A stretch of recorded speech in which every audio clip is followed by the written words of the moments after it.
So how's it going, everyone? Welcome back to another Avengers video. So some of you guys may have seen my previous video where I ranked all of the Avengers from worst to best. I got a lot of mixed feedback as expected from that video because obviously everyone's list is going to be different from one another's. But for the most part, a lot of people sort of agreed with me on that list, and I've been getting a lot of requests to make more ranking videos with this game. So if you haven't seen that video, I highly recommend you check it out. I will leave it linked at the end of this video. But for today's video, I figured I would break it down even further, and I would rank each individual hero's ultimate heroic ability. So these are things like the BIFROST, THUNDERCLAP, BRAWLER, and I'm just going to give my thoughts on each of their heroic abilities and just give you guys my rankings from what I think is the worst one to the best one. Now technically there's like a million different builds that you could do for each of these heroic abilities. So in this video I'm just going to base these rankings based on the ability itself. I'm not going to include any types of gear to maybe buff it. I'm not going to include any of the other perks in the mastery trees. I'm literally just going to rank the ultimate heroic ability based off of its own specialty tree. Now there are different variations in the tree that you could go with, so I'm going to briefly touch on those. But for the most part, the perks that are in the heroic tree don't change the ability too drastically, so I think it should be fine. So getting straight into the list, coming in at number 6, I have EMBIGGEN for Kamala. Now EMBIGGEN does look cool,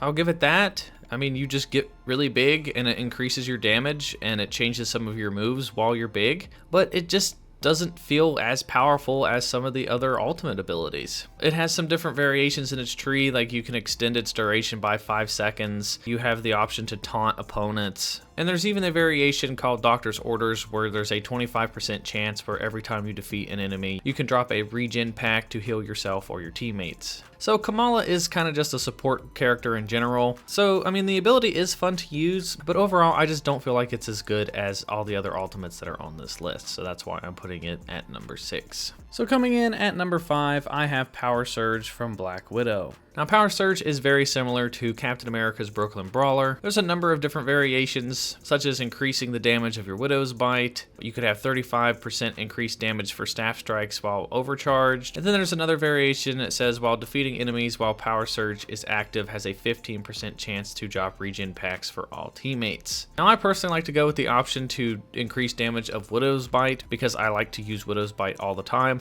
But Widow's Bite is not the focus here. The focus is the actual ability itself. And it does do a lot of damage. It does a lot of stun damage so that you can get a ton of takedowns, which can then generate more orbs for you and your teammates. It lasts for a fairly decent amount of time. Your damage is really good. It does a great job of staggering enemies. And then while this ability is active, there is a 15% reduction to incoming damage so that you can take more hits. And I think it's a lot of fun. I don't think any of these heroic ultimates are bad per se. Like just because Power Surge is coming in at number 5, I'm not necessarily saying that it is a bad ultimate move, but I do like the others that are on this list a little bit better just for me personally. Now up next at number 4, I decided to go with Thor and his Bifrost. Now I do think Thor is one of the best Avengers in the game, mainly because all of his abilities work so well together. But if you isolate the Bifrost by itself and you take away his other abilities, I don't really like the Bifrost just by itself as an individual ability. Now there are 3 different variations of the Bifrost. There's a variation where you land and it creates a small pool of cryo damage to freeze some of the enemies. There's a variation where he creates a aura of healing, where everybody that's in the giant aura heals for up to 10% of their health. And then there's another variation, which is the one that I like to use, which creates this giant pool of burn damage, and it just damages anyone that's in that giant pool over time. Now, I don't like the cryo variation as much because it doesn't create a giant pool of cryo damage. Maybe if it created a giant pool like it does with the burn damage and the healing, I would be more into the cryo. But for me, the cryo one just doesn't work that well. So I personally like to go with the burn damage where, I mean, if you land, it does just a poop ton of damage over time.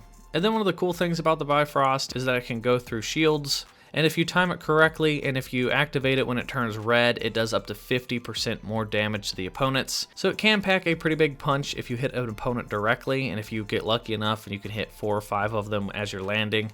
And it is good for taking out a lot of crowds, but by itself as an individual ability, I feel like it lacks a little bit. I think Thor really shines when you use all of his abilities back to back to back. So up next at number 3, I decided to go with Thunderclap from the Incredible Hulk. Now if you're playing with an Incredible Hulk that's not fully upgraded, you're probably confused as to why this one's so high on the list. And honestly, a non-upgraded Hulk, I would put Thunderclap maybe even last, because Thunderclap just seems very underwhelming to me. I'd never really liked Thunderclap, but once I reached level 50 and once I fully upgraded the ultimate heroic ability tree, I really grew a liking for the Thunderclap. Now Thunderclap is really good at doing a ton of damage really fast. He can clear entire rooms. If there's a bunch of small enemies, he can take them all out at the same time. There's 3 different variations of the Thunderclap. There's one version where the shockwave is increased by 30%. There's another one where he creates a brief vacuum and draws all the opponents in and then creates a giant gamma radiation zone. And in that radiation zone, it will heal you and your teammates for 2% for every second that you're in it. And then there's a third variation of the Thunderclap, which narrows the area of effect, but it increases both the damage and the stun damage by 25%. Now for me personally, I like to use the one that creates the giant radiation zone because I like that extra damage over time. I've played around with the version that does the 30% extra radius, and honestly, I think the clap is big enough. I don't think that 30% extra radius really makes that big of a difference. I would much rather have extra damage over more range. And the focused Thunderclap does do a little bit more damage, but for my personal playstyle, I do like that giant pool of radiation the best. And the reason I'm putting this higher than the Bifrost is because I feel like this does more damage in a just wider radius. I feel like the Thunderclap works a little bit better by itself, or I feel like the Bifrost works a little bit better if you use the other abilities with it. So up next, at number 2, I have the Brooklyn Brawler from Captain America.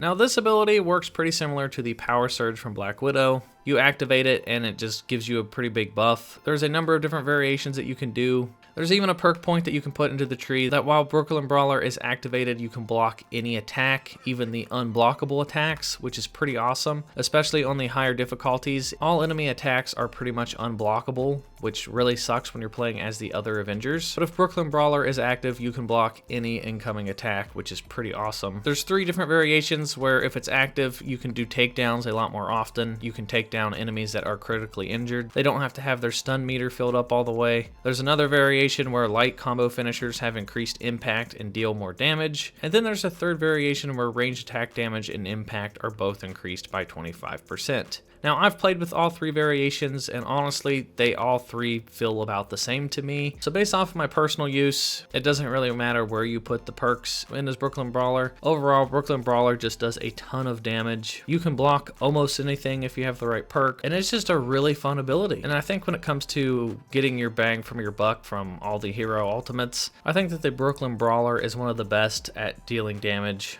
It lasts a fairly decent amount of time, and you can get the ability back fairly easy, so it's just overall a really good ability. And then coming in at number 1, I have the Hulkbuster. Now the Hulkbuster is an easy number 1 for me when it comes to ultimate abilities. It's on a completely different level compared to the other heroics. And the main reason that it's better than all of the other ultimates is that, I mean, you're invincible while you're in the Hulkbuster. You can take unlimited damage, you will not die. There is nothing that can kill you while you're in the Hulkbuster. Now the more damage that you take in Hulkbuster does decrease the amount of time that you can be in the Hulkbuster, but I couldn't tell you how many times I've been almost killed as Iron Man, and then as soon as I activate Hulkbuster, I become invincible. Now the Hulkbuster even has his own movesets. He has different combo abilities, he has heavy attacks, he has light attacks, and Hulkbuster even has his own ultimate ability where if you hit both of the bumpers, he can fire a ton of missiles and it does a crap ton of damage. Now there are 3 different perk points that you can use for Hulkbuster. He has the Unibeam, he has an EMP pulse, and he has an upgraded version of his missiles. Now I've tried out all 3. Based off of my gameplay, I think the Unibeam is the worst out of the 3 options. I just have not had any luck with the Unibeam. You'd think that the Unibeam would be more powerful than base Iron Man's Unibeam, but it just isn't. It just doesn't feel like it's worth using. Now the Disruption Pulse, which sends out a huge EMP, is actually really handy because it does a lot of stun damage. I've had cases where I've stunned an entire room and every single one of them, it let me do takedowns on them. So if you're playing with a squad and you do the EMP, you guys can just run around and do takedowns and create tons of orbs for the entire team. It's a really handy ability. And I've also used the upgraded missiles where you can target up to 8 enemies. It's also really good, especially if there's no enemies in the radius and there's like a boss or something and you focus all of your missiles onto one boss.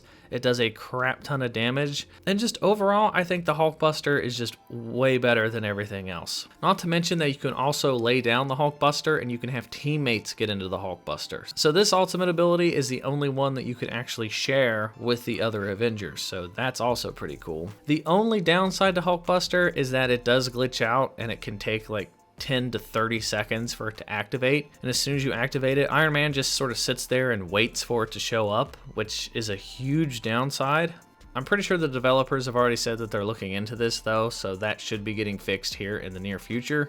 But other than that, I don't really have any gripes with the Hulkbuster, and I just think it's awesome. But that is going to do it for this ranking video, guys. Let me know what you guys think down in the comment section down below. Where would you guys rank these ultimate abilities? Let me know your guys' list down in the comments. And then if you guys are new here, be sure to hit that subscribe button and hit the bell for notifications. Be sure to follow me on Twitch at SwannyPlaysGamesLive, and be sure to join the channel's Discord. All those links are found in the description down below. And that is going to do it for me, everyone, and I will talk to you all in the next video.